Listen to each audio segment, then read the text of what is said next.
Football on Off the Ball. With Sky, watch Southampton and Man City go head-to-head on Saturday Night Football. Live only on Sky Sports.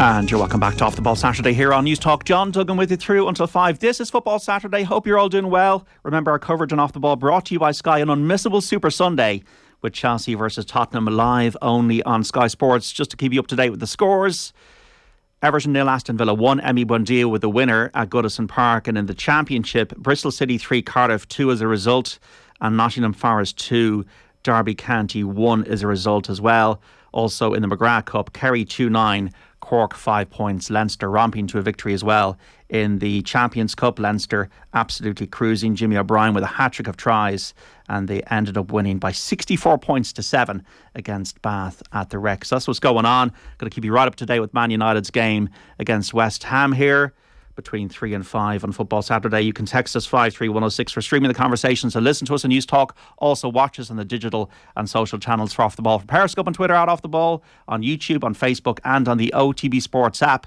Search OTB Sports in your app store to download it if you haven't already. Johnny Ward is in studio with me. How are you, Johnny? I'm good, JD. I'm greatly looking forward to half an hour from now. Do you know why? Because yesterday on Friday Night Racing, you put it up to me to call the Clarence House chase between Ernugamen and Shishkin. And the two others as well. Who knows what will happen. But I had no intention of doing this. And then Ger was sort of thinking, I mean, what are you doing here? You're putting the pressure on JD. But being the professional that you are, you replied with kind of a smiley face an hour later. So well, I'll give it my best shot. That's all I can say. And if I'm struggling, I'll probably get you to give a second commentary of it. But I'm hopeful. I did a bit of research last night. I know how many fences there are. I know how they jump them.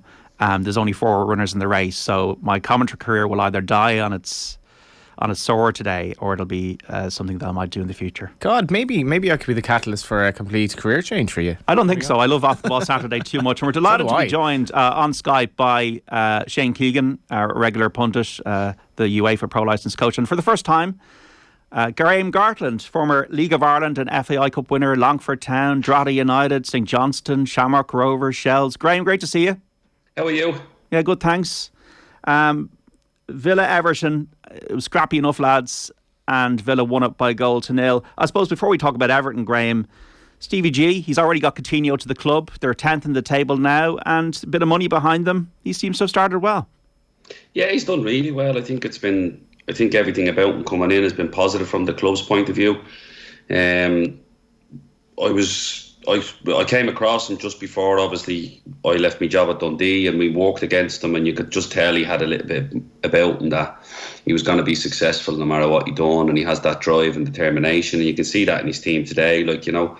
Second half, like you said, was scrappy enough, but Villa done well to hold out. Everton threw everything at them, and Villa done really well to get over the line. But yeah, I think he's on an upward curve, and it helps that he brings all his backroom staff with him, the likes of Gary McAllister, Michael Beale and people like that have stayed with him all the way. So everybody knows how he works, and I think the club, like Aston Villa, is looking for that continuity to hopefully bring them forward and keep them in, try and get them into the top 6, I would imagine would be his aim over the next couple of seasons. And Luca Dean, a good signing as well, who disappointingly himself and Matty Cash got hit by a bottle, so hopefully they'll take action against Everton for that.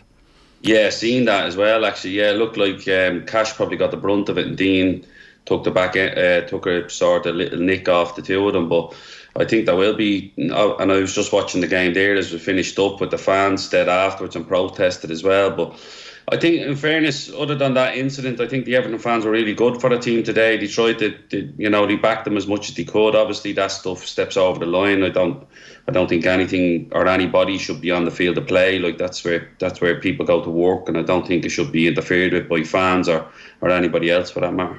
I was reading today, Shane, Farhad Moshiri is putting another 100 million into the club at 94% ownership now. He spent 500 million, and to be fair to him, he hasn't got a return for it. Allardyce, Koeman, Silva, Ancelotti, Benitez. Where do you begin? Yeah, look, to be fair to them, it hasn't been for the lack of funding. That the success hasn't come for them at the moment. But I'm not sure just what's not clicking with them. It's going to be very interesting to see how Duncan Ferguson gets on, or how long he's left at it. I suppose you really would have been hoping for an immediate bounce today, the famous honeymoon period, and they definitely would have thought that, having his kind of impact on the club, might have seen them pull 3 points out of nowhere and pull them away from that danger zone. But the fact it hasn't happened, I look at him and I think, what sort of a manager would he be? He's very entertaining when you listen to him, and there's no doubt he kind of bleeds football and all that. There's a almost reminds you of a kind of a Roy Keane style approach to it. I wouldn't think he's overly massively methodical, but he would certainly get people revved up. So I don't know, will they give it to him for a while? Or, I mean, the Martinez link is a strange one, isn't it? It'd be very strange to see him bringing him back in there again. Well, he hasn't really lit it up with Belgium, all the talent that he has. It's a club I think with a bit of an identity crisis, Johnny, Everton. They're a bit like the Tottenham of the North, I would describe them, of England. They're in Liverpool's shadow. They haven't won a trophy in 27 years. All these managers, all that money spent, and hasn't got the return. Yeah, it was pointed out on BT before the game, all the different managers who've put together basically the starting 11, and it's a bit of a scattergun approach in terms of the old managers before Benitez. Duncan Ferguson, I mean, he was such an intimidating guy as a player. Like, I was a big Liverpool fan, and you'd hate when Big Dunk could be up front for everything against Liverpool, just so strong. And I'm kind of with Shane. It's hard to know what he'll be like tactically, but they are in a bit of a no man's land, JD. It's hard to see them getting into the relegation scrap because they're a little bit better than that. But other than that, like, what are they going to achieve this season? I thought for an early kickoff, I thought it was a bit of a throwback game in some respects. Duncan Ferguson against Steven Gerrard on the sideline, and it wasn't a classic by any means, but it was very absorbing at times. And Villa, for me, it's interesting. I'm keen to know, Graham, why Gerrard kind of had this about him that you thought he'd make it as manager. I think a lot of people would have doubted Gerrard in terms of the way he played, that he would necessarily make into a manager, but everything about him, the way he carries himself, the way he talks, his behaviour on the sideline, the way the players are playing for him, it's been nothing but impressive so far at both clubs, I think. Yeah, like, obviously I came across him. He got the Rangers job in the summer. We had been at Dundee for one season, myself and Neil. Neil was manager, and Rangers were sort of just had gone through, I think Pedro Caixinha had gone in, and then they had Graham Morty as the caretaker, and the club was just, it was a bit of a laughing stock at the time, in that, they play well for 1 week and then you wouldn't know what they'd get for the next week. They would win games easy, and then they take their foot off the pedal a little bit. And the change and the difference that when Gerrard just walked in the door, we played them once at Ibrox. They went 1-0 up, they went 2-0 up, and then you could just hear them just saying, like, just reminding the players to do everything right at all times, constant. Just know, like, it was similar to when we played Celtic under Brendan Rodgers. Was Celtic would go 1-0 up and then just kill you with the ball, and then they'd go 2-0 up, and then you'd have to eventually come out. I think we played them in a League Cup game where we eventually came out to have a go with them. The game ended up finishing 4-0, and they didn't do anything that, like, they didn't take extra touches on the ball. They didn't try and take the mickey out of our team. They just were totally professional, shook our hands and walked off as if job done. And Rangers never really had that until probably Gerrard arrived in, and then you could just see that tide. I went to watch a cup game against them once as well, and they were 3-0 up after about 20 minutes. And one of the lads done something where he tried to either over-elaborate on somebody, and Gerrard just lets out a roar, calls him over, like, and then about, I think, 5 minutes into the second half, he just took him off. And just that, obviously he has that respect for what type of player he was, because he's an unbelievable player, but he brought in the likes of Gary McAllister, who was an experienced type of guy around him, and then he has Michael Beale, who would be more involved in the tactical side and the coaching side of it. But even the system they play today is very similar in that he'll flatten his three midfield. His two wingers will come in and play as sort of 2 10s and them little inside channels, and then he's looking for his fullbacks to bomb on. But defensively, he shored Rangers up really, really quick. Last year, they had the best defensive record in the league. They done really well in Europe when they were allowing teams to have the ball. And you just knew that he's going to be pragmatic in what he does, and he's going to tactically understand the game, because he's worked with the likes of Benitez, who tactically was really good at times as well.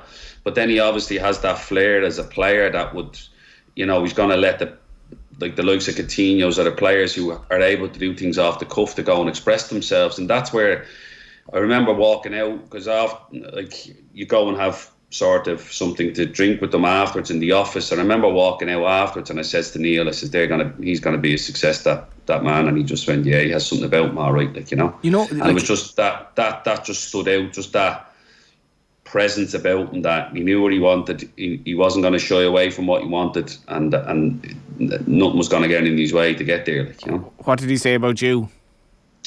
You know what, because he was very complimentary to Neil, and Neil obviously then went to work with Rangers TV and spoke to him a little bit as well, because of the way we tried to play at Dundee. And he ended up signing Glenn Kamara from Dundee, and said, like, he watched us play and then he realised, like, we could sign Glenn, but we just didn't have the players Rangers had, and probably we were a little bit more defensively naive a little bit at times compared to what his side was. He probably went about it the other way. He looked after making sure he was defensively solid, and then his players would get confidence from winning games, 1-0, nicking games, and then he thought, right, go on and win the game. But Rangers obviously had much bigger income up there, and that's why I think this move would be interesting, because he's not the top team that's expected to win every game every week, so he has to come up with ways of winning games against better opposition sometimes. As well as just watching them, JD, like they're so well set up defensively, and like, it's not people just think about Gerrard and they don't think about the two assistant head coaches maybe that Graham mentioned there. But I saw Jack Byrne and Gabby Agbonlahor had a bit of crack on Twitter about Agbonlahor made the point that today now. No, I think this was the other day where Agbonlahor was saying, like, Villa could be more attractive than Man United for a player, and it sounds absolutely ridiculous. Well, they have a lot of money. They've a lot of money. Yeah. And do you want to play under Steven Gerrard, who I still think Gerrard is such a recent, like, icon that I think players they're actually enthralled. Philippe Coutinho, yeah, like the Coutinho thing, and even like Suarez was half linked with them as well. And like, Gerrard is a big draw, and like, Villa is a big sleeping giant of a club. I really think that it's like, you know, Birmingham's a big city. They've massive support, and they have something about them. They're really playing for the manager, and like, obviously the Liverpool link won't go away until he gets the job, but he's doing nothing wrong at the moment. I thought they were very impressive today. Tactically, he does seem to be getting it very right. I watched him against Manchester United in the cup game, which obviously they lost, but they were very unlucky. Really good that night. They were, and the one thing that I was delighted to see is I'd be a big fan of Buendia. I know he can frustrate sometimes, but I think he's just such an intelligent footballer. And I saw a lot of kind of Villa fans and that saying that he was going to be in trouble when Coutinho came in. But having watched that United match, Danny Ings was the only player who disappointed me watching that game. And he kind of went with Buendia and Watkins as Graham was saying to you there. He kind of 2 10s behind a 9 almost is the way he sets it up. And he had gone with Watkins and Buendia as the 2 10s behind Ings as the 9. So I think it's absolutely the right move for Watkins now to become the 9, and Coutinho comes in as the second 10 beside Buendia, rather than Buendia being the one who misses out because of Coutinho's arrival. I think the one question I'd have, Johnny, and it'll be interesting to see how it goes, is when he goes through a bad patch. I'm going to be interested to see how he handles going through a bad patch, because there's no doubt he's a guy who is, very confident in himself. There's an ego there, that's for sure. And I remember Rangers getting one particular bad result where he had absolutely no problem literally throwing the entire team under the bus. He slated almost every one of them, and talked about them doing stuff that schoolboy footballers wouldn't do. And I remember reading that and going, I'm not sure if he ends up in a dressing room with a lot of big names and big personalities, how that would go down. So it will be interesting, because he will inevitably get a tough run or a couple of defeats in a row, and that kind of thing. It'll be interesting to see how he handles the adversity side of it. He's less snippy in his interviews, I've noticed that. I thought at Rangers he's quite snippy at times. At Villa he's a bit more measured and guarded. And it's fascinating, lads, the man this has been, the dressing rooms he's seen. When you think about Liverpool, like Houllier, Benitez, Hodgson, which didn't work, Kenny Dalglish, Brendan Rodgers, and then with England, Capello, Sven, like all of the Hodgson again. It's you've seen a lot, good and bad, and you think, Graham, that will give him a lot of insight into how you should manage. Now, it didn't necessarily work for Kevin Keegan, but a lot of things have been taken out of those walls. Yeah, it's again, you pick up good and bad things that from coaches, like a good and a bad manager, and I've seen that. You can see that with Gerrard. And I remember listening to Jamie Carragher speaking about it, and he speaks quite openly about the UK managers he had, the likes of Brendan Rodgers, Kenny Dalglish, Roy Hodgson, were more open than the foreign managers he had, which was Benitez and Houllier. So it's interesting that we always think that the foreign coaches are going to come in and have this way of playing that's going to be open and expansive, like what Guardiola's doing now. But for Liverpool's case, it wasn't. Benitez came in, was very rigid, very structured. Houllier was the same. Heskey and Owen up front. He never went away from that too much. And then everything, and you can see that a little bit in that he's very pragmatic at times, Gerrard, and he was like. Listen, the Rangers stuff in Scotland, he obviously broke up the 9 in a row, which was or the 10 in a row, which was massive, right? To break that at the time, because Celtic were miles ahead of everybody else financially and on and off the pitch, they were miles ahead. So to break that was great. A lot of it was Gerrard and Rangers, and a lot of it was basically Celtic imploded a little bit as well. So like you said, this bit is the interesting one, but what stood to him, I think, was the European runs he had with Rangers, where he was up against better teams and he had to find a game plan of breaking them down or winning or exploiting sort of weaknesses that you might have seen.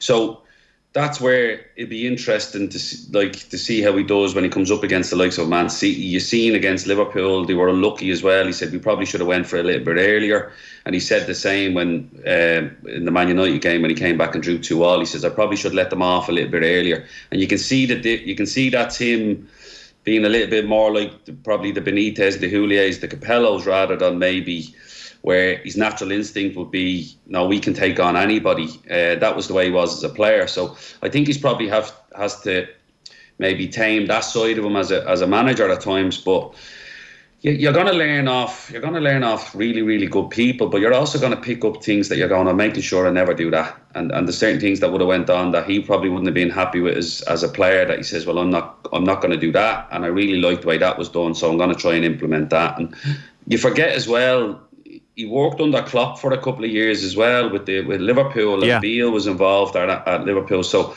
you even see the way a lot of the times the way they try and play out is very like what Liverpool do as well with their high fullbacks and stuff. The only difference they have is, again, going back and Shane touched on, my point is they have a 9 that's willing to run in behind and be the one that provides length in the game, where Liverpool are the opposite. The 2 wingers give them length, the 2 wide men give them length, and the front man drops in and plays as an extra midfielder.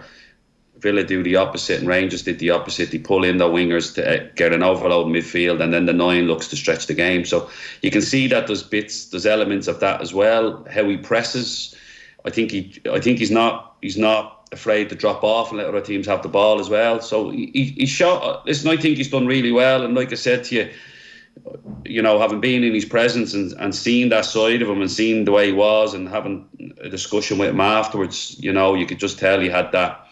And there's nobody's going to go into a dressing room at the moment that's probably bigger than what he was. So in that sense, I don't think he'd be fearful of having discussions with players or speaking to them or telling them they need to either, change things or more effort or etc. So I think it'd be interesting to see how he does at Villa, because it's a big move for him. Fascinating moment in the Man United West Ham game there. And I think, 20 minutes in, when you watch strikers that are just so good, at what Ronaldo did there, the instinct to make this run from a Bruno Fernandes cross, and everything was absolutely perfect, probably except for the fact that Ronaldo turns 37 next month and he didn't quite have that pace to get to the cross. I thought he was incredibly childish during the week. I just thought he didn't even have a good game. He was taken off 2-0 up. It's the worst side of Ronaldo. It really is. It's the preening. It's the all about him. It's the narcissism. Narcissist might be a bit strong, but Shane, I don't know. Like, how do you deal the football narcissism? Yeah, how do you deal with a player like that? Because on the one level, you're happy that like the game was dead. He hadn't actually played particularly well, and he's taken off. Bear in mind, he's 37 next month, and they're playing again today. So it makes no sense. So are you as a manager, Shane, are you like, okay, I'm going to indulge him here because he's a legend, nobody likes being taken off, blah, blah, blah, blah. Whereas really he should be given a kick up the ass and saying, cop onto yourself, like.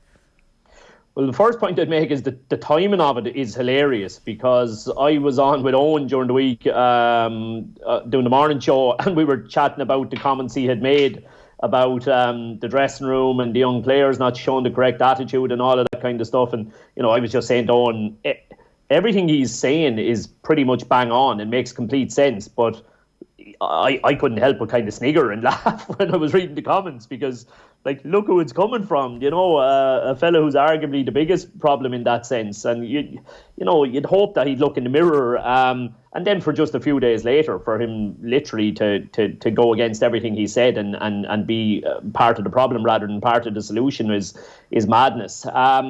It was always going to happen. It was always going to happen, and it will, it will happen with Ronaldo. It doesn't matter under what the circumstances are. If he's taken off, and under any circumstances, he's going to be unhappy. And Rangnick struck me as a fella who wasn't going to be overbothered by that happening. So I knew it was a matter of when rather than if. What do you do by and large with it? Depends how important he is for you, Johnny. I won't. Shane Keegan. Shane Keegan's the manager. How would you deal with it? It has to be circumstantial. It really does. There is no one answer here. So there's not. Like, you will have some managers, okay, who might be so principled that they'd say, absolutely come down like a ton of bricks on him and fine him and this and that. But there's very, very few managers who have been in a situation where they haven't overly relied on a player, and inevitably that player tends to be the one with the prima donna kind of bit about him. I certainly had it, that's for sure.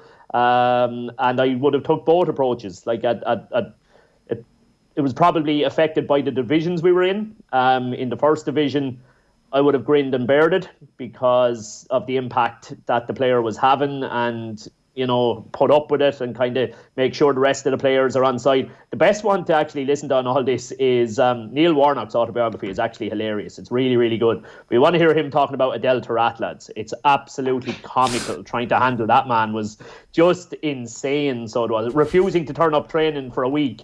They didn't name him in the squad because they assumed he wouldn't turn up, and then he turns up on match day and wants to know why is Clint Hill wearing his captain's armband.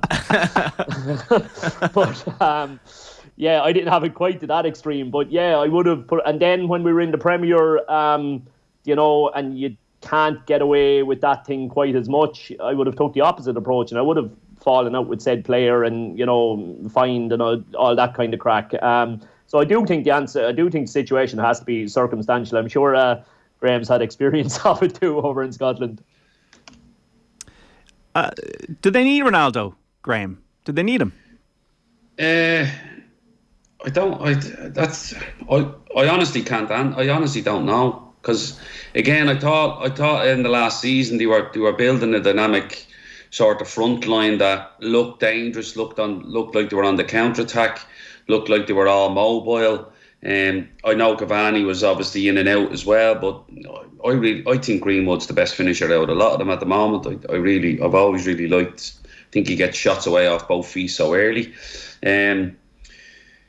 I think it was a bit of a reaction job when United signed him, because obviously Man City were in for him at the last minute, and then everybody got round going, he can't go to Man City. So it was thrust upon United, and Ferguson got involved.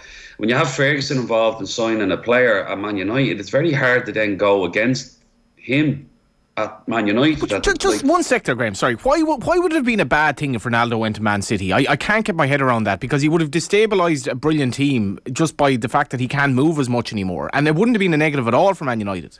No, I'm not. Listen, that's the narrative, though. You're right. I don't care who goes anywhere, Johnny. Like, I know what you're saying. Why is it a bad thing? But obviously, he's a Man United legend now. He played for United for what? You know more than me. Like, he won the Champions League. About he won 6 the years. leagues. About 6 years. Yeah, 6 years. He came through. Then he goes to Real Madrid, and it's like United latched on to Ronaldo because of what he went on to achieve. Is not just at United, but then he went on and was so successful, and now he's regarded as one of the best players of all time. And United fans are like, yeah, he was United first and all that stuff. Like, and that's a little bit where, no, we can't let him go to Man City. I'm like, Peter Schmeichel went to Man City. Like, these things happen. But it was like everybody got involved. Ferdinand, Roy Keane, like everybody was, he can't go to City. Now, again, I don't. The points you make, Johnny, are great. Like, he might destabilise. I think that group's too. I think Man City would have been too strong to destabilise that. I don't think that would have happened at that club. Well, Guardiola would probably be more likely to put him on the bench as well, and not have any issue with it. And Rangnick, to be fair to Rangnick this week, did stand up to Ronaldo, which I thought was important for Rangnick to do. Kind of. No, I do. I think Ronaldo just needs to, like, I agree with what Shane said, like, the time, after coming out and saying that, but with the drama that's around United at the moment, like, take the eye off them. Like, just go off. Take the eye off the club. You've won. The two lads have scored. You were going off at 2-0. He made the decision because of what happened in the Villa game. You weren't available for the Villa game. So now, obviously, which you were injured for, so he's minding your injury as well. You have to realise that. And that's where I think sometimes he does need to park it. He does need to park. He's I wouldn't say he's hungry to play and want to score goals, but he needs to realise if he's talking about being a leader, and sometimes being a leader means you have to be, you have to put the team before yourself, which I think you have to do as a leader. And anyway, so he had to be willing to do that at that particular time, because again, just take the eye off. The whole story isn't about United scoring and the three young players scoring, and Greenwood, Rashford, and Elanga. It's all about Ronaldo's strop afterwards, and that's the bit that you're like. Even when you win, there's still negative around the club, and that's where I think he should have been a bit more experienced and realised, well, listen, I'm the face of Man United at the moment, and I need to make sure I row in, and I don't think he did. Okay, got to take a break. Graham Gartland, Shane Keegan and Johnny Ward on Football Saturday. Still goalless between Man United and West Ham, and in the other 3 o'clock kickoffs, Leeds against Newcastle and Brentford also in action as well against Wolves. Goalless in those games. We're back after this. And you're welcome back to Off the Ball Saturday here on News Talk. John Duggan with you through to 5. Remember, football on Off the Ball brought to you by Sky. Watch Southampton against Manchester City on Saturday Night Football live only on Sky Sports. You can text us 53106. Graham Gartland, Shane Keegan and Johnny Ward with us until 5. Everton 0, Aston Villa 1 in the Premier League earlier on. Emi Buendia with the goal. Goalless in all the 3 o'clock games. Brentford against Wolves, Leeds against Newcastle and Manchester United against West Ham. Johnny, you've given me a challenge. Anyone who's watching in on the screen, it's a tit for to be proud of. And I'm minded of Micheál O'Hare as a, was he like 13 years of age, just sending a letter to RT asking could he commentate on something such. It's happened a bit later in life for you, JD, but here we are. Yes, the Clarence has chased 2 miles and a furlong at Ascot, and Johnny has put it up to me to commentate. I don't know how this is going to go. This could be an absolute disaster, folks, if you're listening on the radio and News Talk. So Shane Keegan isn't convinced. He's laughing Shane in the Keegan's background. sniggering in the background, and anybody who's watching the stream, you can see the stream on Off the Ball social channels for Periscope, on Twitter, on YouTube. Would horse racing commentary be different? Is it tough, horse racing commentary? Well, I've never tried it before, so we're going to find out in the next 4 to 5 minutes. Have you done any practice in it? I've done no practice whatsoever. Now, I've been a broadcaster for 20 years in national radio, but there's very different types of broadcasting. There's your presenting, there's your reporting, there's lots of different shades to broadcasting. But I've never actually done a 4-minute commentary, so we'll probably be getting Johnny's thoughts every 30 seconds here. And are you able, when you were watching horse racing, are you able to pick out the horses? Well, I should hope so. Well, there's only 4 in this one. There's only 4 in it. There's only 4 in this one. There's not a 30-runner sprint. That's the bit I used to struggle with. Yeah, like, which one's mine? Yeah, no, no problem seeing them when I've got money on them. I can identify the colours, but for radio, we can't see the colours. So I gave them an easy start, Graham, a 4-runner race, and they're just about to jump. The flag is raised here at Ascot, 2 miles and a furlong for the Clarence has chase. This is the head-to-head between Energumen for Ireland and Shishkin for England. Willie Mullins and... I hope it's a tight race. I want to hear you get excited down the last. Well, you got to temper it for the radio. So, and the flag is... And they're off for the Clarence has chase. Here we go. 13 fences to be jumped, and Energumen, as one would have expected, with Paul Tennant right into the lead with first flow and second. Shishkin in the inside. Great jump by Energumen. So looking to take the pace out of the race and take the pace out of Shishkin. Looking to be a battle here between the two of them. So 12 fences to jump. Going into the straight here at Ascot. Turning right-handed, and an Energumen at a nice pace on soft ground here with first flow, last year's winner, in second. Shishkin is third with Nico de Boinville in the plate there, and finally the outsider, Amula Gold, a price of 80-1. If this one comes through, it'll be a bit of a surprise. But Energumen going into the second, lovely jump, racing right-handed here from first gold, about first flow rather, about a length behind. Shishkin is in third, and Amula Gold is in fourth. Coming to the next, before they reach the front of the stands here at Ascot, and is Energumen, Paul Tennant, Nice jump. Got in a little bit close there, about a couple of lengths clear of first flow. Shishkin doesn't want to get Energumen too far in front of him, so Nico de Bonville kind of moving up there a bit, about a length behind the leader at the moment as they swing right-handed here. They've got 10 fences to jump in the Clarence House chase. Energumen, owned by Brighton's owner, Tony Bloom, goes right-handed here, and he's got last year's winner first flow behind him. Then Shishkin and then Amula Gold as they approach 4 fences now in a line. The first 2 will be plain fences, then we got an open ditch and another plain fence to follow. 10 fences left to jump. Quite an easy, steady pace so far in this one, and it's an Energumen. Would he put the foot on the pedal here with Paul Tennant? Good jump. Gave it plenty of air ahead of Shishkin in second. Sometimes can race a bit lazily, Shishkin. Will he be out of sight of Energumen when they come around to Swinley Bottom at the back end of the course? Next one. Energumen, another good jump from Shishkin, so it's the pair of them in front. First flow is back in third, and Amula Gold getting slightly detached there at the back of the field in this 4-runner race, this Grade 1 Clarence House chase at Ascot. Energumen coming to this open ditch with Paul Tennant. Will he push the button a little bit here? Jumps it well, great jump. Also, Shishkin went down on his nose there a bit, Shishkin. Nico de Bonville had to wake him up a bit. He sometimes can lose a bit of concentration. First flow not out of it still. Is in third, and then a grap now to Amula Gold as Energumen goes for it again. A good leap in front, and Paul Tennant looks behind to Shishkin there with first flow still in company, about a couple of lengths back in third. 6 fences left, 4 before they turn into the straight. So about a mile to go here down to Swinley Bottom at Ascot, and it is Energumen with Paul Tennant racing within himself, but with Shishkin and first flow right behind. So the race not really beginning in earnest, and still at a steady pace as they come into the forward line and here. So Energumen and Shishkin, both unbeaten over fences. Energumen 5 from 5, Shishkin 6 from 6. Energumen, good jump.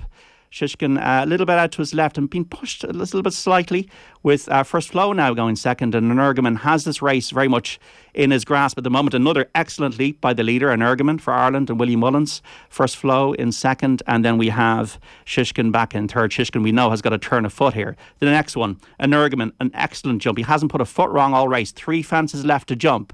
This is going to be the final one down the back. Energumen with Shishkin now moving up alongside him. First flow's in trouble. Energumen jumps it well with Shishkin jumping alongside. It's now going to be the match. It's now going to be a 2-runner race. And Energumen and Shishkin.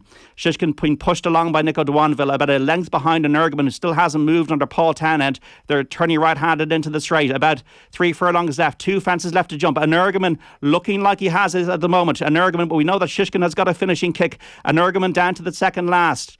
Being rousted by Paul Tennant from Shishkin about a length down. This is the second last. Energumen, another excellent leap. Shishkin jumps a bit out to his left, and that's Energumen from Shishkin. They're coming down to the last fence in the Clarence House chase.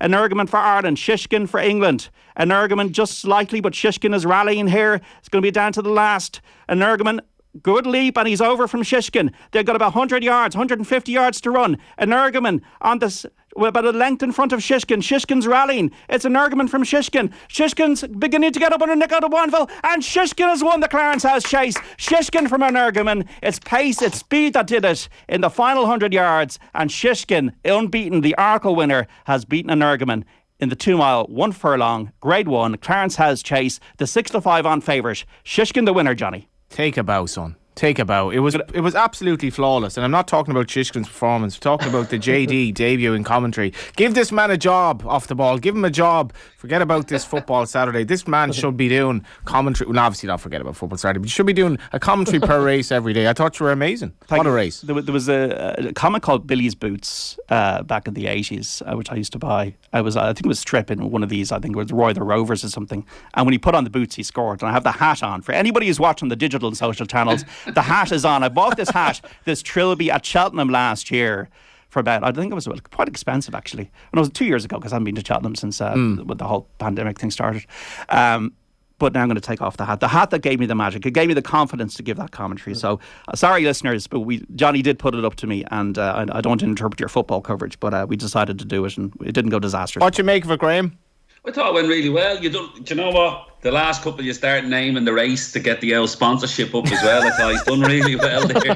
The first few I'm thinking, what race is this? And then the last 2, it's like, he's in. I was like, very good. You made it. You got a little bit as well. Ireland, England in as well, which always gets people interested. And the Brighton football reference as well. Tony Bloom. Shane, what you make of it out of 10?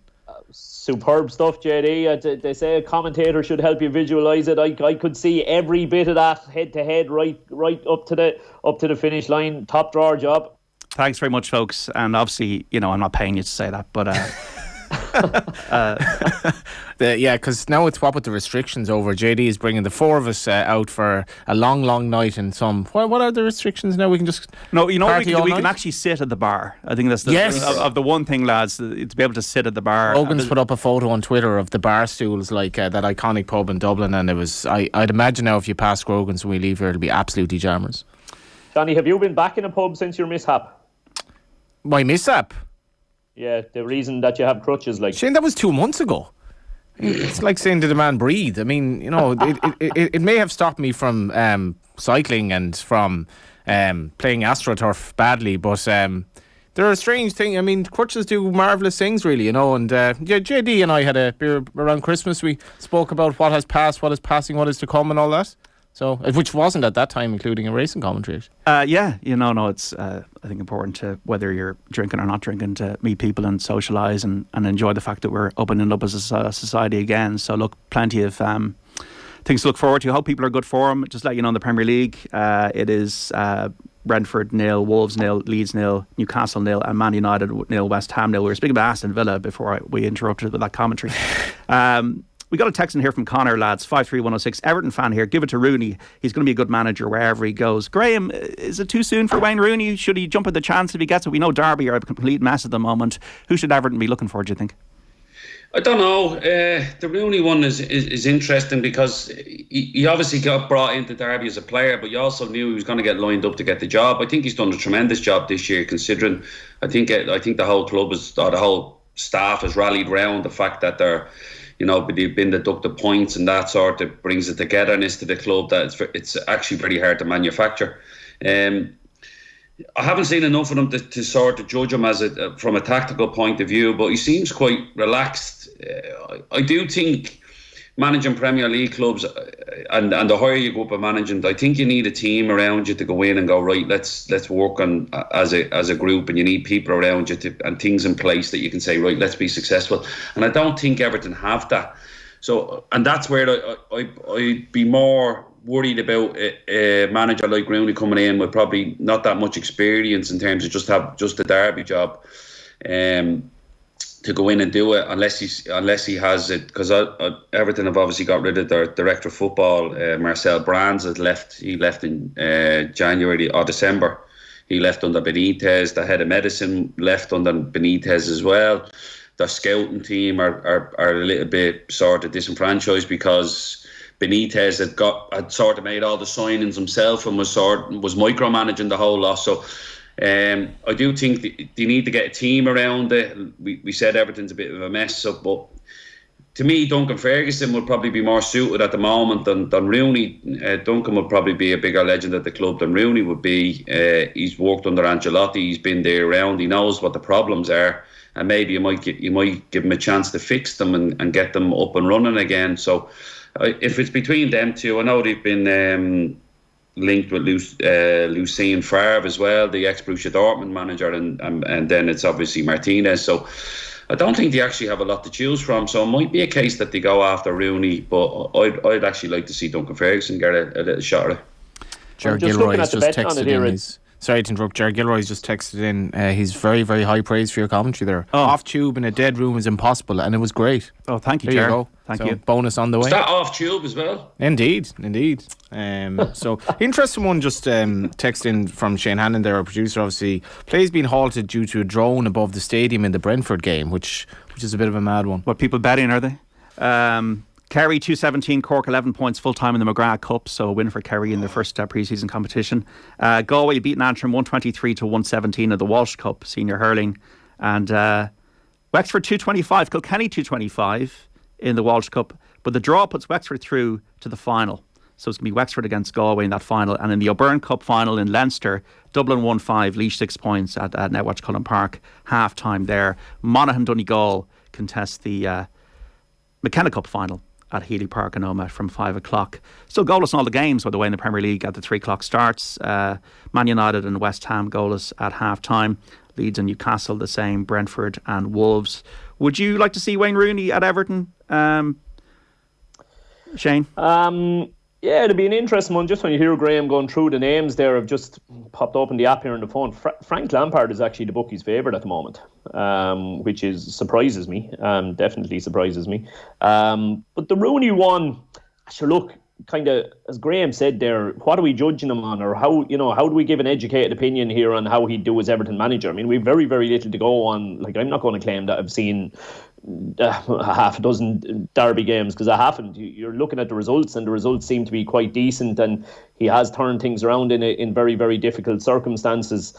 I heard yourself and Will chatting about it when you come on air initially, JD, and he was making the point about the column been very, very insightful, and showing a side to him that maybe we didn't necessarily see from him in his post-match interviews when he was a player, and I'd agree with that. And again, Will is right. Look, there's no doubt there's a ghostwriter there somewhere involved in all of that, but still the thoughts have to be expressed for a ghostwriter to put the article together, and those columns have been absolutely excellent. And if he is as intelligent about football as those columns made him sound, then it would be very, very interesting to see. But I don't think we'll know until he gets a chance at that level. On that, Shane, I think this is 100%. There's a lot of snobbery towards Wayne Rooney. A, because of his accent, his working class roots.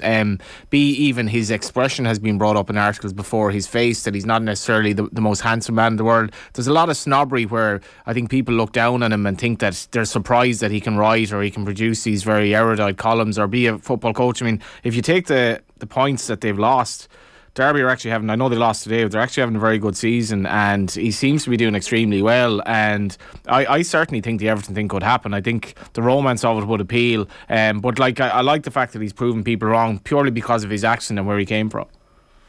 Well, it's the same. You made the same point with Duncan Ferguson, that you said you wouldn't imagine he's overly tactical because of how he speaks as well. So the same applies to him. Would it not, Johnny? Yeah, well, Shane said that, but it is like. Oh, right, sorry, you just put Shane under the bus. I knew one of you said it, but in fairness, what Shane is saying is consistent with, I listened to his interview before the game today. I'd rarely heard Duncan Ferguson speak before, because he was obviously a man of few words or whatever, and a lot of it, Shane, was kind of blood and thunder stuff, in fairness.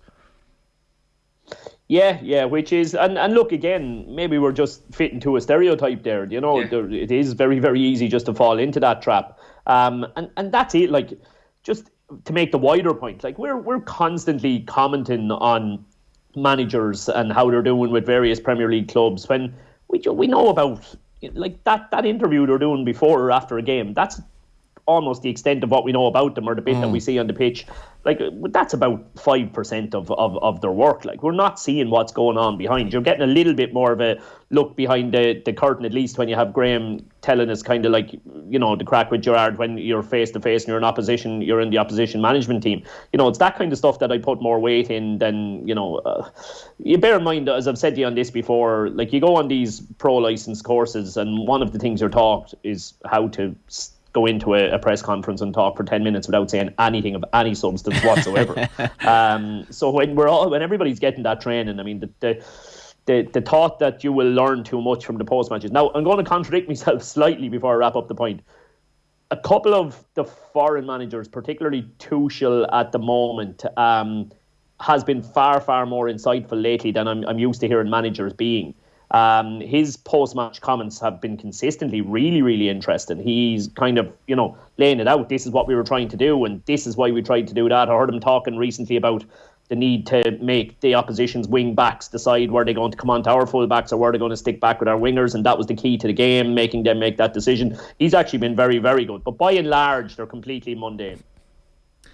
Well, also there is sometimes, maybe it's more of a Gaelic Games thing, and maybe they're amateurs and they don't have the training that you had or whatever. But sometimes there's an antagonistic relationship between managers and the press. I never have ever understood that. Why don't you just go in for 10 minutes, be as nice as pie, and say nothing if you don't want to say anything? But I agree with you about Tuchel, because he really was a kind of pointed remark towards Lukaku last week.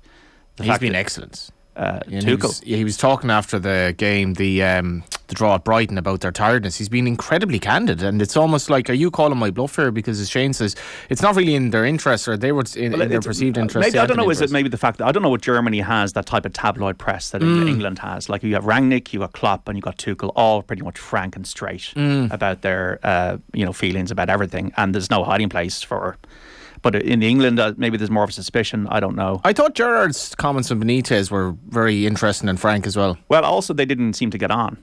I'd say there was the whole. Remember, Rafa never said well done. No, but that's not Rafa's management style. And I like Graham alluded to this. I see an awful lot in Rafa and the way he's managing at the moment. Maybe I'm wrong, but like, they're set up very well. He doesn't seem to be showing much emotion at all. I doubt he's like the player's best friend or anything like that. So maybe as much as, and he referenced the fact that Rafa had a profound influence on him.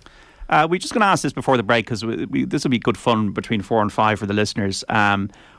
Obviously, Shane Keegan, you can just briefly say, how did you react to that the other night from Stephen Bergwijn? Oh, yeah. Well, I'll be honest with you, I was actually out on a training ground myself. So okay, you didn't see it live. I got back into the car, and our Spurs WhatsApp group had about 150 messages in it, so I knew something had gone down, but I actually didn't see it live, I'm afraid. We're asking listeners, football fans, the best ever craziest celebration you've had, and or moment that you've just gone completely lost it. Like, we Sean O'Sullivan, the former All-Ireland winner with Kerry, tweeting in Michael Owen's 2 late goals in the cup final versus Arsenal. John, I lost the plot.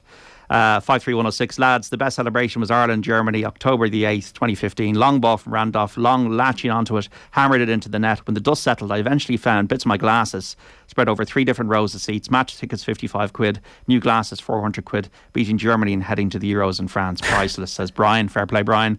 One of the best, Eric Cantona's goal against Liverpool in the 96 FA Cup final. God. 6 of us shaved 7 into the back of our heads after going on the beer, went to a pool pub jeering the lads, says Dave. The best sporting moment's got to be Harrington's British Open win from tragedy to ecstasy in 40 minutes. The groan to the pub when he went into the water, says Dave in Wexford. And Robbie Keane against Germany and Japan. Shane Long versus Germany at Lansdowne. I was at it. Istanbul 05. Robbie Keane against France, the Henry on ball. Just to mention a few of the life-affirming moments the beautiful game has brought me. Long may it continue, says Jimmy. Johnny, Graham and Shane, have a think between now and when we come. Sport moments or football moments? Football mainly, because this is a football show. But if you do the sporting one, Graham, it's a football show. You were doing racing commentary. Yeah, but that was 15 minutes ago, and like, things moved on from 15 minutes to where we are now. It's half time in the Premier League. Everton 0, Aston Villa 1 earlier on. Emi Buendia with the goal there. Brentford Wolves, that game is delayed. It's goalless. Half time as well. Leeds 0, Newcastle 0 half time.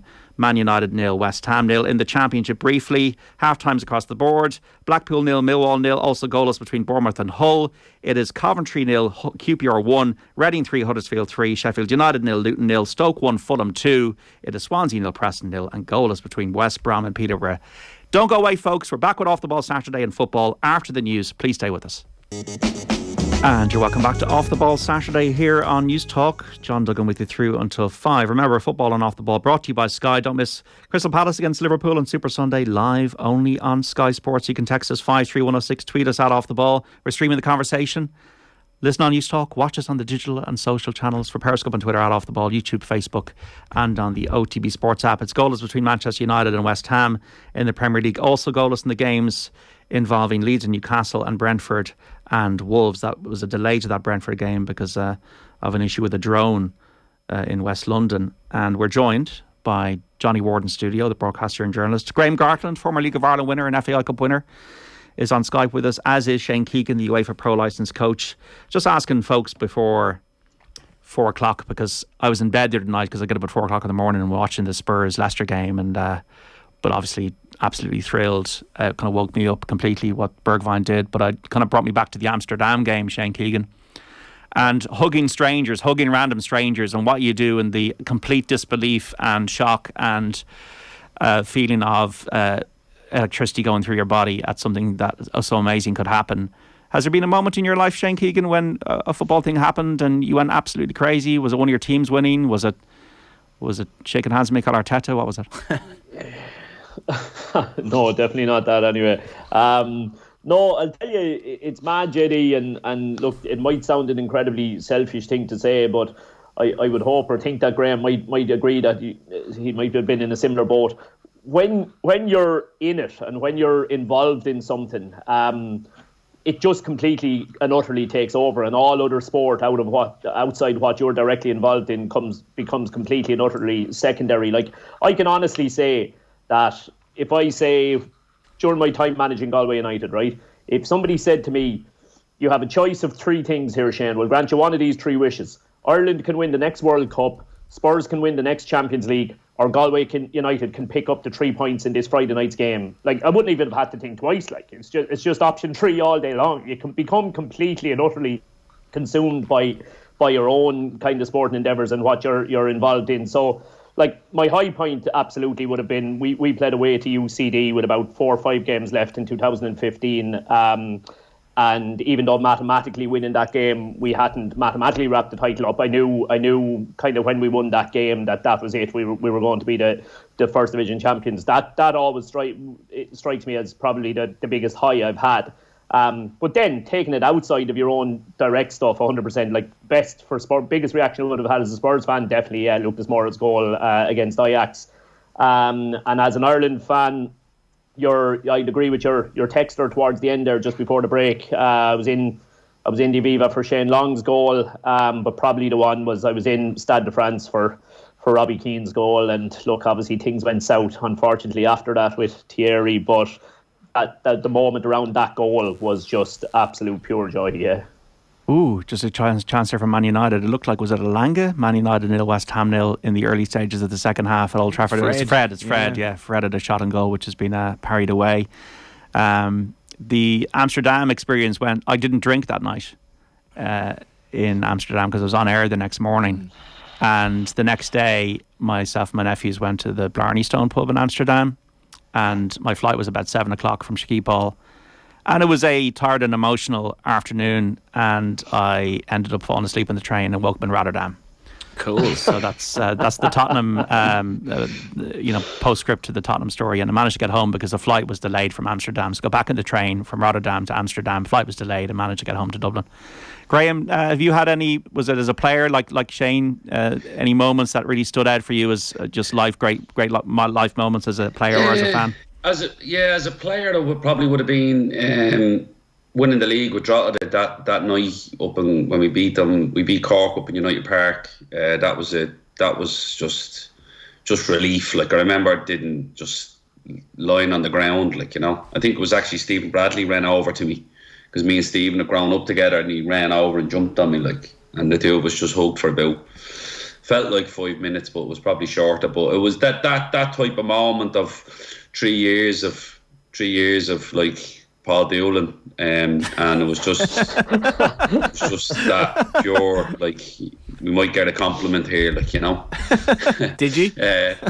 I got it as usual. Yeah, you big. But I agree with Shane a little bit. When you're in it and you're all absorbed, it's hard then to take. You're looking in and other things. From a coaching point of view, we beat Rangers on Friday night on a BT Sport game, and I'd taken a phone call off Neil that morning to say, listen, my father's had a heart attack here. And I went, what? And I'm like, what do you need me to do? Like, do you want me to come? Or he said, no, like, you're going to have to take the game. And I was 3 months into the job here, so I was like, what? Like, television, had to do all the TV stuff, done all that. Neil arrived out just as the game was kicking off. We managed to beat them 2-1. I remember hugging Neil afterwards on the pitch, and he was in tears, like, and I think his father died that Christmas. Neil then took the game the morning his father died. I'll never forget that as well. So little things like that. But I remember that, like, just the whole build up and thinking, right, here we go, like, this is what it's about. But probably the last one I had as a kid growing up was Alan McLaughlin's goal. Ah, yeah. Oh, yeah. The late Alan, the sadly missed. Yeah, and it was just. I remember my dad wasn't in the house; he was over the pub watching it, and so me and my brothers were just sitting in the living room, and like just jumping around on each other, pulled all the couches over towards the telly in the house in Jobstown up in Tallaght, all around the telly. My mum like giving out because she was putting me brother to bed. We were just jumping on each other, and when he scored, and just that pure joy of like. oh, like we're going to a World Cup here, and then the build up to that World Cup, and because you were watching all the games, you were wheeling out the telly into your school to watch the qualifiers, all that stuff, and then sitting with my two brothers Alan and Declan when McLaughlin scored, to know that we were going to the World Cup was just that pure joy of thinking, this is what I want to do. Like I want to do this, like, you know. So that buzz was just brilliant, and the people I was doing it with was excellent. Like, so them 3 moments stick out as a player, a fan, and as a coach. Fair play, Graham. 53106 did so much jumping around when Phil Barnes, he scored for Sunderland against Everton in the FA Cup quarter-final and knocked a filling out, says Tom in Cork. Johnny? Yeah, it's interesting, the Northern Ireland game. Like, I never enjoy watching the Republic against Northern Ireland at all. I hate the fact that there are 2 different teams playing. I'd love to see, first of all, I'd love to see United Ireland. Second of all, I'd love to see a United football team. I see the DUP is opposing a bid by the SDLP, Sinn Féin Alliance, to block the Union flag at Belfast City Hall on Prince Andrew's birthday. So we're still living in a fairly strange island, and there's a lot going on. And that night was absolutely septic. You know, people who were at that game speak about, like, there was so much hatred in the background. So as much as I was relieved, those games were always sort of tainted for me. A quick couple for me, JD. Stan Collymoore's goal in the 4-3, the first Liverpool 4-3 against Newcastle of the 2. I mean, that game, like, I don't know, will you ever see a game that showed what the Premier League was like better at that time? It was so much drama. Kevin Keegan, Liverpool were really good to watch at the time. The game just went to and fro. John Barnes setting it up, myself and my brother watching it with my dad. God knows what amount of hugging we did that night. It was just, that game just comes to mind. And secondly, because your texter in dropping his glasses or whatever, when Joe Canning got the winning point against Tipperary in 2017, the semi-final, one of the greatest scores of all time, you should never ever buy expensive sunglasses, and that's a mistake I've made on a few occasions. And as I was kind of celebrating, the sunglasses just fell down to the tier below me, but I was so wrapped up in the celebration I couldn't be arsed just shouting down at your man. So about 5 minutes later, after all Galway fans stopped celebrating, I said, sorry, just started gesturing down, there are my shades beside you, and he was just smiling. He said, I'll throw them up to you. And hurling can, I don't know, Shane, hurling can do amazing. Were they broken? They were actually grand. Oh, you're actually lucky. grand. And then the final itself, I suppose, like, if you're following Galway hurling for years, was an incredible relief. But the moment of Joe's point and just the ridiculousness of the whole thing, hurling can bring you to extremely strange places in terms of the manicness of it, and that was one of those moments.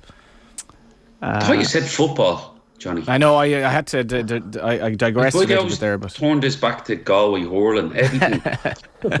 well, we've had racing, we've had Shane Keegan hurling, we've had Johnny Ward hurling moments, so yeah. We'd Owen texting in, great commentary, JD, that I did a commentary on this Clarence House chase. I suggest Johnny Ward be good at narrating true crime documentaries on Netflix. He's got that melancholic kind of voice. It's not really what I'm going for. I have to hail you though on your Biff Tannen reference the other night. It was one of the most amazing references I've heard in Off the Ball, where Biff Tannen, obviously the kind of the anti-hero in Back to the Future, and in this kind of dystopian 1985 that they go back to, Biff has essentially taken over the whole city of Hilldale because he got an almanac earlier in his life, and he knew all the sporting results, so he could basically bet his way to winning a load of money. And he has like this massive TV screens in his house that he can just flick on and flick off at any time. And here was me thinking the other night, I was thinking of JD in bed, JD being in bed rather than me being in bed, thinking of JD in bed with Biff Tannen with all these TV screens watching Spurs. And a lot of gold rings and a lot of medallions and one of those kind of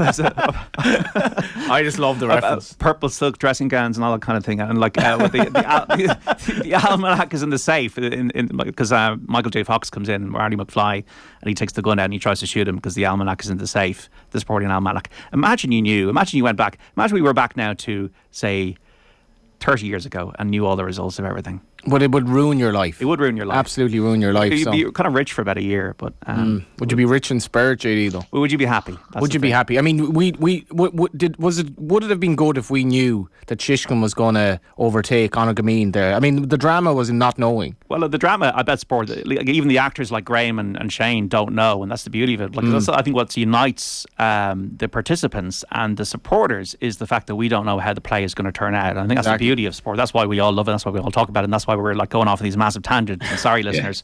That's why you have to watch it live as well. Exactly. You can't. Yeah, it's. I used to have this argument with my wife. She'd be like, "Why don't you just record it and watch it later?" I'd be like, "What? Like, the look I gave her one day, she was like, oh, looked like true. I went, what do you mean record it and watch it later? It's live. Like, you can watch your programmes later. Yeah, well, in social media world, they're going to tell you anyway, aren't they? Stephen in Cork's been in touch. 53106 2005 Liverpool-Milan Champions League final, watching the match in Fidel Murphy's bar in the Cayman Islands. Complete despair to complete ecstasy. Match ended at about 6 o'clock local time. Long celebration. I missed the whole afternoon at work and most of the next day. So anybody, mad celebrations, moments in your life when you're supporting football teams that you know you remember, you want to share with us, you can get in touch. 53106. No goals in any of the 3 o'clock games in the Premier League. Brentford, Wolves, Leeds, Newcastle, Man United and West Ham. Everton 0, Aston Villa 1 earlier. Southampton and Man City kicking off at 5:30. In the Championship, Bristol City 3, Cardiff 2, Nottingham Forest 2, Derby 1. They're both results. Latest scores: Birmingham 2, Barnsley 0, Blackpool 1, Millwall 0. Goalless between Bournemouth and Hull. It is Coventry 1, QPR 1, Reading 3, Huddersfield 4, Sheffield United 2, Luton 0. It is Stoke 1, Fulham 2, Swansea 1, Preston 0, and West Brom 0, Peterborough 0. And also in other sports today, other scores from other sports coming in as well. We have Kerry beating Cork 217 to 11 points in the McGrath Cup final. In the Walsh Cup, Galway 123, Antrim 117, and a draw for Wexford puts them through. 225 for Wexford, 225 for Kilkenny. Dublin 1-5, Laois 6 points in the O'Byrne Cup final. And also Leinster have beaten Bath by 64 points to 7 in the Champions Cup. Jimmy O'Brien scoring 4 tries in that one. Adam Idah last night, Johnny. I just had to comment on this earlier because it's like this absolute desperation among Irish football fans for the saviour in terms of, you know, a striker that we so badly need. And I'm not going to repeat the Martin O'Neill stuff about you know, we don't have a Robbie Keane and all that. So we're, you know, Troy Part's out on loan for MK Dons, seems to be doing okay. You know, some of our other strikers, obviously Idah's kind of the one. Connolly's career has sort of derailed a bit. I think there's talk of him getting a tattoo of himself on his body now, which wouldn't suggest things are going to improve anytime soon. But the Adam Idah cover, so Adam Idah didn't have a particularly good game last night. I don't know if the lads watched it, but he played fine. It was all about Sargent, the American guy, who got 2 goals. And, you know, when your luck is in, things went a bit Norwich's way last night, but they deserved the points. And I think it was Idah's 4th game in a row, and obviously he'd been in scoring form against a really, really poor Everton side. But Pundit Arena, Gary Neville heaps praise on Adam Idah as Norwich secure a vital win. The actual quote was, "If I were up against Timu Pukki and Adam Idah, I wouldn't be comfortable as a defender." That was his actual quote, right? And then RTE, Idah guides Norwich out of relegation zone. So Idah set up the 3rd goal when the game was in junk territory and it was deflected in. It was all about Sargent. Idah had an okay game, but the fact is he's getting a run. I think Pukki and himself are totally different players and they work quite well, and you can just see in his body language, it's amazing how confident he is now. Even if a game is only going okay for him, he's full of confidence because he's playing, because he got the goal against Everton. He's getting a lot of plaudits. I don't know if you watch it, Shane, but like it's for me, and we saw the Newcastle stuff about, you know, how having to talk about the trip to Saudi and links to the regime and all this. I just love if Norwich could somehow pull it off. Yeah, I only saw the goals last night, but I suppose on the wider point of Idah, Johnny, I'm not sure, I might have even discussed it with you at one point. I did one of the most recent Irish games. I was doing the tactical review piece for the 42, and the point I was trying to make on it was, so obviously Stephen has predominantly gone with the idea of the 2 10s behind the 1-9, again, similar to what we were talking about with Gerard, and that obviously Stephen's with a back 3, but I was just making a point. I would love to see Adam Idah have a strike partner for Ireland. I would love to see a 2 play out and out up there. And I know, look, Callum Robinson is kind of a half and half. And I think he found himself playing as the out and out 9 the last day, didn't he? I don't think Idah started the last game, but he struck me as a fella who was crying out for a partner. You know, when he's up there on his own, he'll do all the donkey work and all the hard work and do it really, really well for you. But he never looked like he was going to score goals himself unless he got a proper out-and-out strike partner. So I was delighted to see him kind of do as well as he did last week. And it looks like he's going to stay in that side from now to the end of the season. You'd imagine in that kind of form, or avoiding injury, he should stand a good chance, which will be brilliant for his chances of forcing his way back in and being a real asset for us again. Does Gavin Bazunu, the fact that he's playing regular first-team football, for Portsmouth, Graham, and look, he's been outstanding in an Ireland jersey. Does that keep him ahead of Keegan Kelleher, even though Keegan Kelleher is arguably playing, when he does, at a higher level for a global club in Liverpool, and is going to start now in that Carabao Cup final? I think it does. I also think his performances for Ireland keeps him ahead of him as well. You can't leave him out. His performances when he plays for Ireland have been phenomenal. So it's up to, obviously, Keegan to force himself in, but it's up to Gavin to maybe... It's Gavin's to sort of lose, really, from this. I think he's earned the right to hold on to it, whether he's playing at a higher level than Kelleher or not. He's been outstanding. He's been the outstanding player for Ireland the last year, so it'd be unfair for him to not play ahead of Kelleher just because Kelleher's done well in a semi-final and a final and hopefully does well in the final for Liverpool. So from that point of view, it's his to lose. Regarding the Adam Idah, when I watched the second half last night, and I listened to Dean Smith talk after the game with Carragher and Neville on Monday Night Football, and he actually explained it really well. He said, we sacrificed an extra man in midfield to have one up front, but we relied on one of our strikers maybe doing a bit of work and dropping in sometimes and helping out, and he's playing it really well. I watched Adam when he was younger, playing for Ireland underage, and he was a rangy sort of striker. Was probably quicker than most centre-backs he was coming up against at that time, and was a bit of a runner.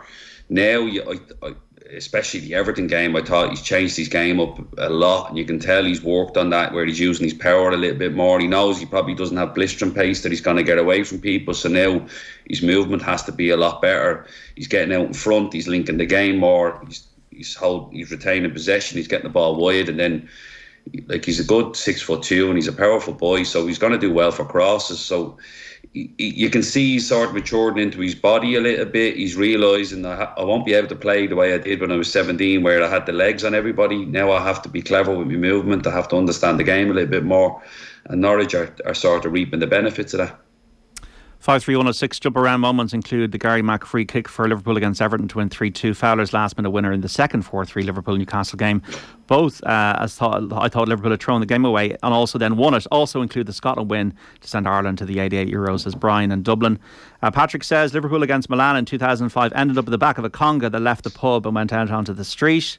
As a Spurs fan, it's got to be Lucas Moore against Ajax for Ireland, Robbie Keane against Germany in the World Cup 2002, and as a general football fan, Aguero against QPR in 2012, says James in Waterford, asking you about those jump around, those bad moments when you lose yourself in the beauty of the beautiful game. Where are we on Irish player watch at the moment, Shane Keegan, in terms of the year ahead? Jamie McGrath looking for a move, angling for a move away from St Mirren possibly? Yeah, it was a bit crazy there. The crack went on with him with Aberdeen, really, wasn't it? But yeah, look, Jamie he hasn't been named in the most recent squads. I'm not sure when they're playing this weekend, actually. I must have a look, but it looks as though he's definitely on the way out there. Be interesting to see where he ends up. I would have thought, based on his Irish performances, Jamie McGrath is good enough for championship level, without a doubt. So you'd like to see it happen for him, because he's a fella who's become pretty integral for an Irish setup very, very quickly, really. Yeah, it's who else at the moment? I still think, I know I made the point with you here, that I think when we were chatting there recently, I still think that link player, that number 10 player that sparked that bit of creativity, I can't wait for the League of Ireland to start back and to see Jack Byrne back in a Shamrock Rovers jersey. I think he's going to be the surprise package, and I think he's going to break his way back into an Irish setup this year. Andy Lyons as well, going to Shamrock Rovers and Bohemians yesterday. A lot of players on the move out of the League of Ireland. Liam Scales went to Celtic, we know. Johnny Kenny went to Celtic. John Mahon's gone to St Johnstone. Ross Tierney went to Motherwell. Dawson Devoy could be leaving Ireland as well. Is the reality the League of Ireland clubs just can't afford to keep these players? Yeah, they're plus and minuses this. Conor Ronan's playing today for St Mirren. It doesn't look like Jay McGrath, so that's a continuation of what Shane was saying. So I actually broke the story about Dawson Devoy likely going to MK Dons. My information now is that this move may not happen, and I'm not sure that the player himself is actually necessarily all that keen on it, and he is under contract, and he did captain Bohs last night in a game against St Pat's. So like the reaction of Bohs fans on social media is testament to the quality of Dawson Devoy. So we'll see what happens there. But Shane's talking about number 10s, the quality of number 10s in the league at the moment. And for me, I'm surprised that he wouldn't want to go to MK Dons, you know, playing with Conor Coventry, O'Hora, and Troy Parrott playing today as well. Apparently they play quite expansive football, but it's a kind of a pluses and negatives for me. We see these players going to Scotland and we see these players going to England. The problem in the League of Ireland is that Scotland has a football industry. Ireland doesn't at the moment. It never really has had, and hopefully it will in the future, but we're not in the habitual situation of giving out long-term contracts. So until such time as that, you'll get players signing contracts that are like riddled with clauses. So they'll effectively leave. They'll accept better wages, and I imagine Dawson's wages next year are better than this year, and the same with John Mahan, who promptly is going to leave Sligo anyway. So they'll accept better wages, but there will be a clause in the contract to say if somebody comes up with say 100 grand, 150 grand, they'll have to go. And for me, it's hard to know what the League of Ireland clubs can do short of giving very young players four-year contracts and hoping that it works out. But I hope that we're in a situation where, and I think this is definitely the case, I don't know what Graham thinks of this, but I think the respect for the League of Ireland in Scotland and England, in terms of the loan moves that the likes of Yaros had last season and other players, I think it's growing greatly, and I think the League of Ireland is seen across the water in a different kind of way than it once was, and I think there's a kind of a mutual benefit relationship between the two, which hopefully will end up in us getting kind of better transfer deals down the line. Graham, what do you think? Yeah, I agree to a certain extent. I do feel it's a good place for them to go and play. I think the Yaros from St Pat's last year was brilliant. I think he's a great example of players coming in and being better. I think Scottish clubs should look to do it as well. But I know Rangers and Celtic both have B teams now, so that cuts down the loan move sort of avenue for them, because they're getting that game time with the second teams. But another lad from West Ham went to Pats last year, the midfielder, that done really well. Alfie Lewis, ended up signing. Yeah, so he ended up signing as well. But it's a hard one. I do think these players they're getting contracts put in front of them, and then they're saying, well, we want the sellout clause in them. I think the clubs need to be stronger. But I think if the clubs are willing to commit to the player and say, listen, we're going to give you a 2-year deal or a 3-year deal, the clause will be activated, but it has to hit certain requirements. Fair enough, but you have to be brave with your requirements. You have to, the money for some of the players that go away, I think, is buttons, and it's not like Johnny Kenny for 120 from Celtic. I don't think that's a lot of money. Like, I hope there's a lot. What can you do though, Graham? Like, so if apart from the add-ons, like what were Sligo going to do? They didn't have him under contract, so like Johnny Kenny, why would he sign a deal unless there were a clause there? Yeah, I understand that, I understand that they have to sign it, and again they have the compensation package in. There's not a lot you can do. I think I was talking to a manager from a League of Ireland club recently, and he's like, it's so hard to predict how well a player is going to do when you first sign him, and if you overcommit to that player, you're stuck with him, and then it's affecting your budget for the following season. And again, it all just comes down to budgets, that if they're not willing to back the player or back your judgment and say, right, I'll give you a 2-year deal, halfway through that deal, like, again, it's a different time. But Jordan, when I played, I got halfway through my contract and I got brought in, right, we're going to give you a new contract, because and that was the way it was at our club at the time. Ultimately, we went busting anyway, so it didn't really matter. But that's where you have to sort of back what you see in a player and his personality and say, right, but again, it's a very difficult one, Johnny, because there's no way around that. The player might say, no, I'll let my contract run out and I'll go for nothing, and then, but only compensation deals. And that's where their agents are getting involved, the clubs are getting in contact with the agent and saying, listen, you can get him for X amount at the end of the season, or you can wait, or he has a sellout clause, you can activate it, which happens all the time. So it is a difficult one. We're always going to be a selling league. We're right next door to the biggest league in the world. They're just going to consume any type of talent that pops up. They're going to try and get it because they don't want someone else getting it. Can I just say as well, we should be proud of our own league in some respects. Like, I spoke to Aaron McAniff since he went to Hearts, and like he did essentially say that like, without, I'm kind of paraphrasing here, but there was a greater style of football in Ireland than in Scotland at the level he was at. That there was more, like, essentially all League of Ireland Premier Division teams, give or take now, are all passing teams. And Kenny Shields spoke about this as well, and he would have good experience, obviously, of both leagues and has gone on with great success with the Northern Ireland women's team. But as Shane alluded to there, we will have a situation next season. Say if Dawson doesn't go, Dawson Devoy will be at Bohemians. Derry City will have another hometown boy in Patrick McElhinney, as well as Michael Duffy. Jack Byrne, Danny Mandroyu, Graham Burke and Dylan Watts will all be playing for Shamrock Rovers. St Patrick's Athletics will have Chris Forrester. There are 4 teams. These players are capable of doing stuff in Europe against, like, basically very, very good opposition that is proper world class stuff. These are players with extremely good technical ability, and they, to an extent at this point in their life, and I wonder, does Dawson, is he kind of scarred by his own brief British experience? They're actually happy playing in Ireland. They're happy playing a lovely style of football. They're happy living at home. They're happy playing in Europe, and they're happy being around their own people. And I think that's important as well. Johnny, I agree with you to a certain extent. The scrutiny in Scotland is ridiculous. We were 3 months into the job, and we were starting to get criticised, and your job's on the line. You're under pressure. Like 3 months in, we were trying to play a different style of football that Dundee hadn't played before.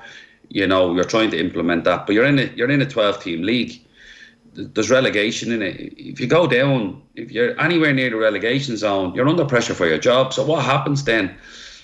You're basically you abandon football for survival. Most teams in Scotland play survival football because they're just trying to stay in the league for financial reasons. So again, in Ireland, I agree with that. I went to Scotland and I played there, and there was times I'd be thinking, this is a terrible game of football.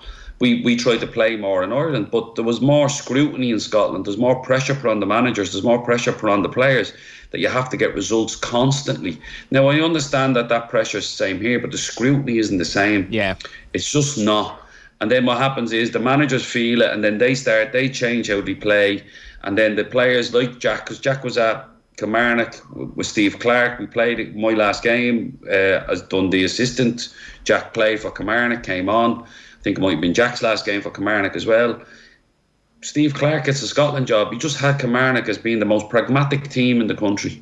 Got them into 3rd place and then gets the Scotland job out of it. So that's where I watched Stephen play at Shamrock Rovers. The whole club stuck by a tough patch, and they're reaping the rewards for it now because they had the patience to say, look, this is what's coming. They play a fantastic brand of football. There's some other teams that don't. But the teams that are trying to break in, the likes of Pats, Derry and all, they're still trying to play a good brand of football to break into that. So I get your argument with it, but it's a little bit difficult because the job, you just don't get time. You don't get time in the UK to stay in jobs and implement things and put things in place that you might reap the benefits from. And that's the problem as well. Teams are... Sir, go on. The 2 points, Johnny, I'd make on the list of players that JD listed off there going across the water is, right, 2 things. Firstly, it hurts the fans more. Like, as you said, there's an outcry at Bowes now over Dawson Devoy. It hurts the fans more now because now they're losing fully established first-team players that they've got to watch for the last 2 years and have absolutely fallen in love with. Obviously, prior to now, those players would have been gone across at 16. And the clubs wouldn't have even, the supporters of the clubs would never have actually even realised what a great player they potentially had in their hands because they never would have seen him operating at that level, bar the ones who maybe go to a lot more of the underage games.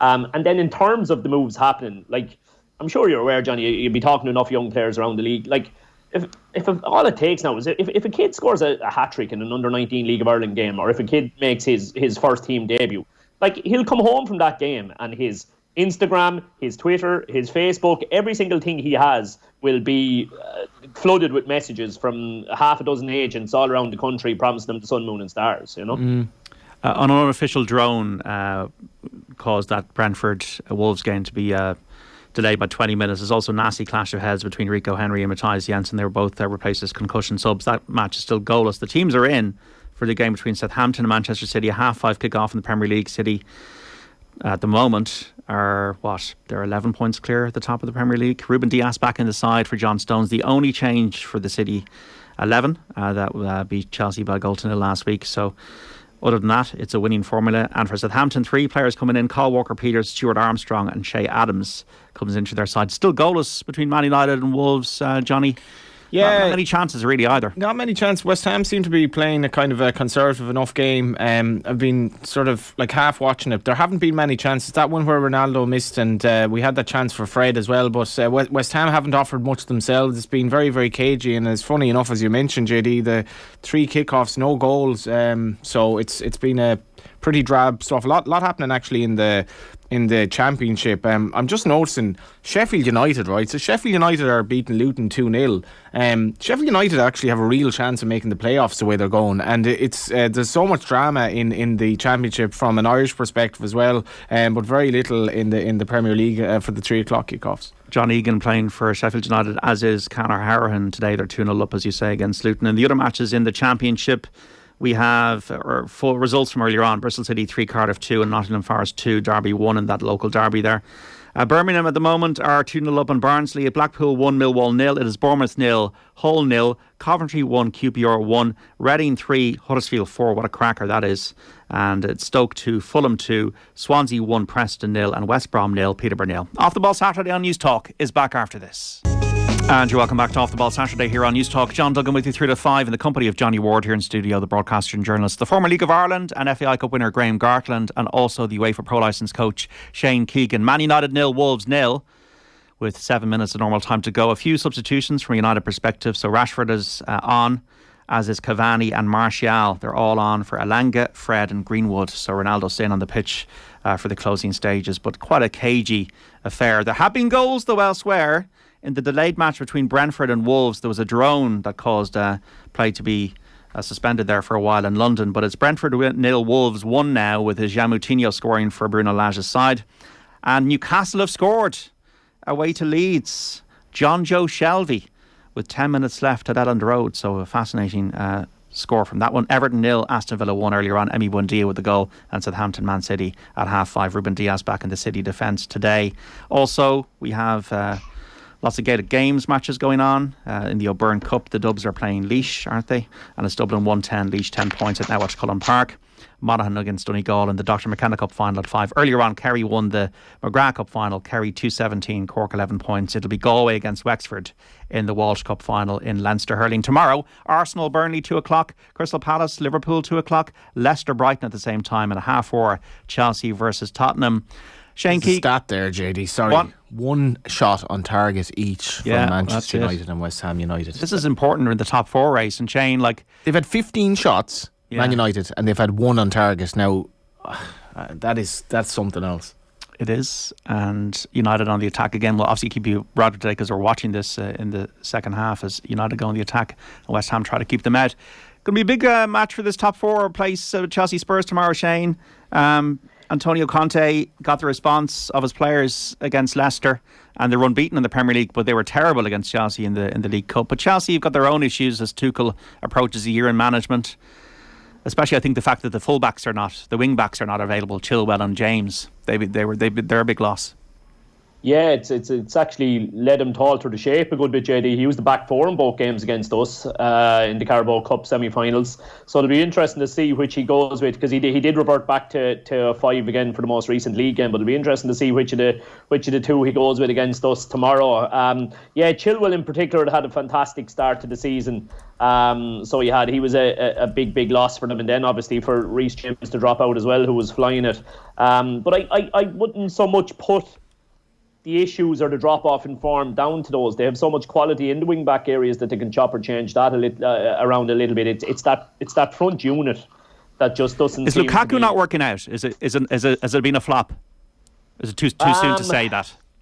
I think I do. I think it's too soon to say that. He's got so much quality that he is capable of kind of igniting at any stage. But I know we touched on it already. Like Tuchel's comments about Lukaku's performance the other night were absolutely on the money. He was bang on. Now, it was red rag to a bull, the interviewer's questions, saying to him, why are you failing to supply Lukaku with the correct ball?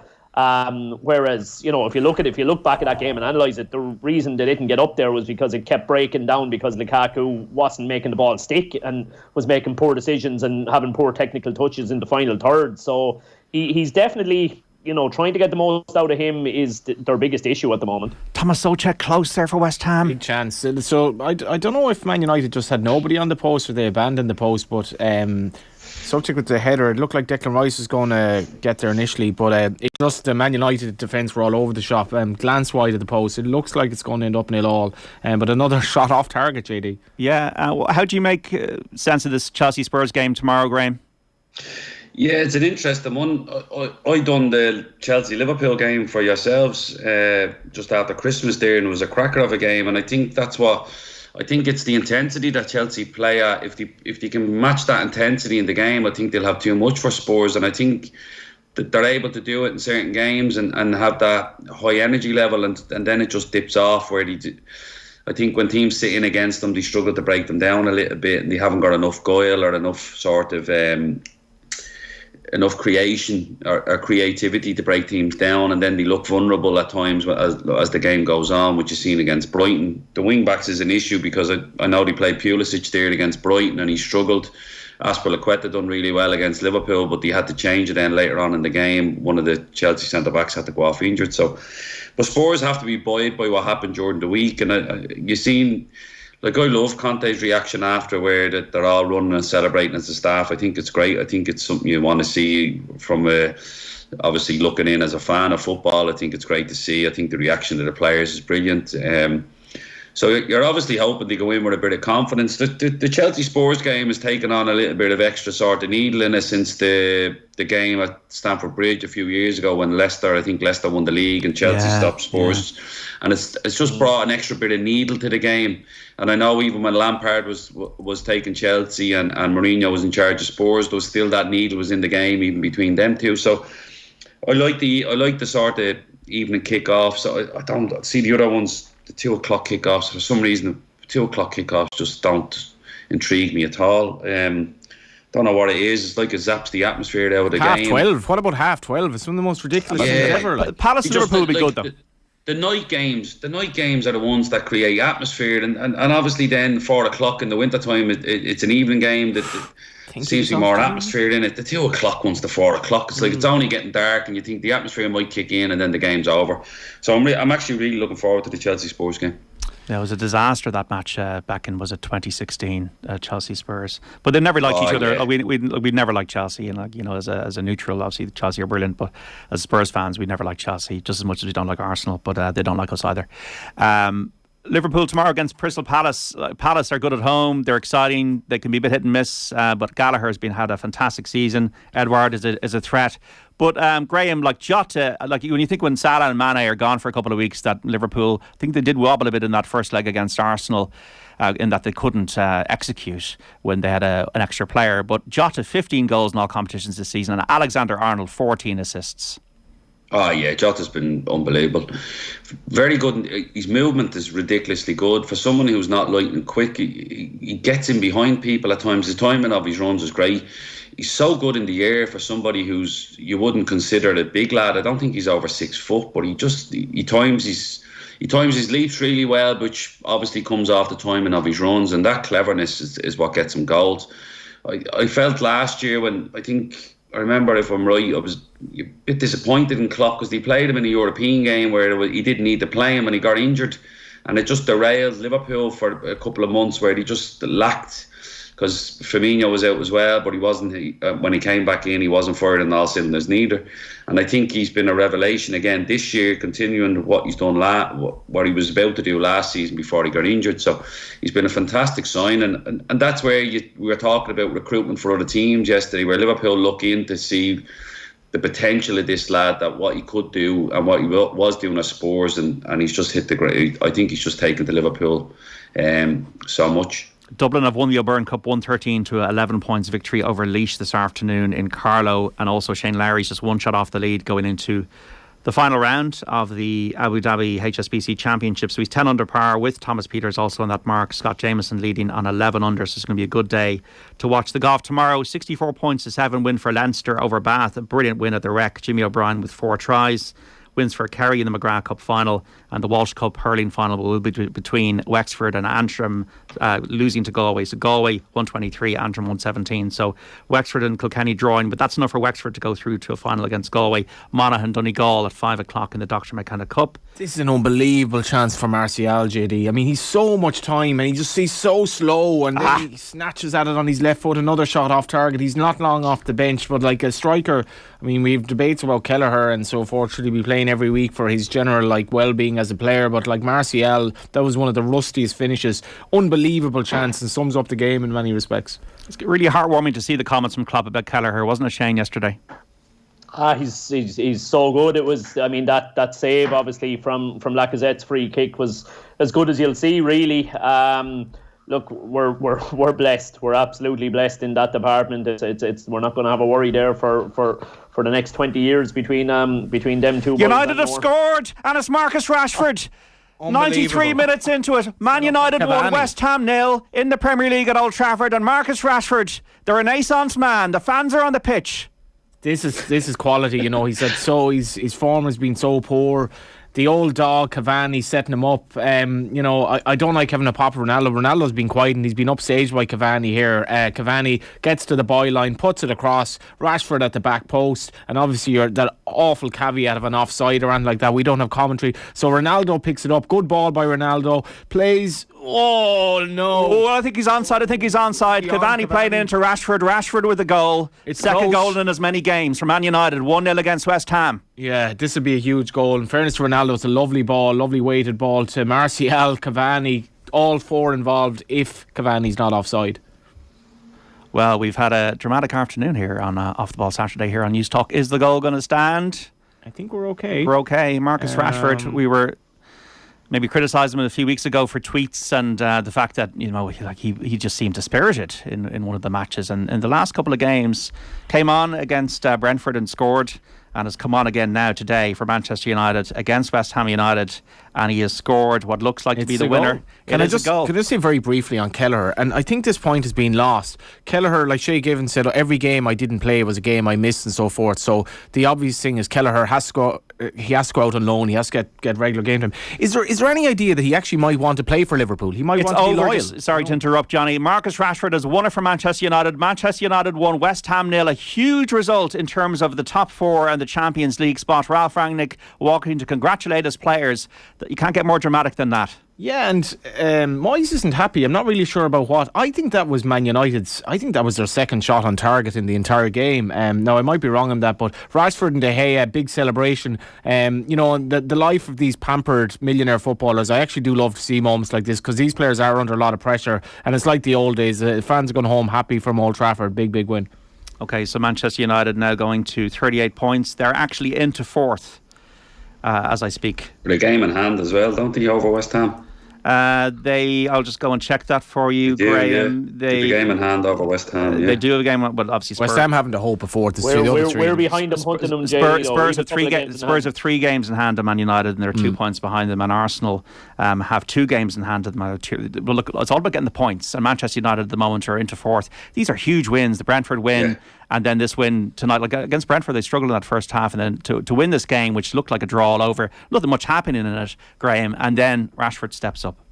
Again, it's just building momentum, and that's where it comes from. I watched the first half against Brentford the other night, and they should have been probably 2-0 down. The guy made some great saves, and then obviously, you know, you get a wonderful goal. It's the first time I've probably seen Fred pass a ball forward, and in a lot. No, because I'd done the game against Crystal Palace, and I remember saying it to.